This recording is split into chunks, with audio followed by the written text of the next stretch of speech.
അപ്പോൾ ഈ വീഡിയോ ഉണ്ടല്ലോ ഇന്ത്യൻ റെസ്റ്റോറൻറ്റ് സ്ലോവേക്കിയ പരിചയപ്പെടുത്താനായിട്ടാണ്. ഇപ്പോൾ നമ്മളുള്ളത് നിവി മോളിലാണ് ബ്രാത്തിസ്ലാവയിലുള്ള. വേറൊരു ഇന്ത്യൻ റെസ്റ്റോറൻറ്റ് ഞാൻ പുറത്തുള്ളത് പരിചയപ്പെടുത്തിയിട്ടുണ്ടായിരുന്നു, അത് കാണാത്തവർ കണ്ടു നോക്കണം. ഈ ഇന്ത്യൻ റെസ്റ്റോറൻറ്റ് നിവി മോളിൽ റെസ്റ്റോറൻറ്റിൻ്റെ പേര് ബോംബെ എക്സ്പ്രസ്. ഇതിൻ്റെ പേരിൽ തന്നെ മനസ്സിലാവും നോർത്ത് ഇന്ത്യൻ ഡിഷസ് ആണുള്ളത്, സൗത്ത് ഇന്ത്യൻ അല്ല.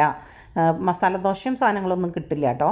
പിന്നെ നമുക്ക് ചോല ഭട്ടൂരയൊക്കെ വെച്ച് അഡ്ജസ്റ്റ് ചെയ്യാവുന്നതാണ്, നോ പ്രോബ്ലം.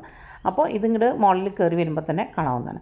അപ്പോൾ ഞങ്ങൾ ടുക് ടുക് എന്ന് കണ്ടു. ഇവിടെ ലിത്വേനിയയിൽ ഞാൻ ടുക് ടുക് ഇന്ത്യ എന്ന് പറഞ്ഞ ഒരു ഗ്രോസറി ഷോപ്പ് ഇന്ത്യൻ പോയിട്ടുണ്ടായിരുന്നു. അപ്പോൾ എൻ്റെ വിചാരം ഇത് ഇന്ത്യൻ റെസ്റ്റോറൻ്റ് ആയിരിക്കുന്നതാണ്, പക്ഷേ അല്ല, അത് തായ് റെസ്റ്റോറൻ്റ് ആയിരുന്നു. ഇനി രണ്ടാമതൊരു റെസ്റ്റോറൻറ്റും കൂടി അവിടെയുണ്ട്. അതാണ് വെജിറ്റേറിയൻ, പ്യുവർ വെജിറ്റേറിയൻ ഇന്ത്യൻ റെസ്റ്റോറൻ്റാണ്. വീഗൻ എന്നൊക്കെ എഴുതി വെച്ചിട്ടുണ്ടായിരുന്നു.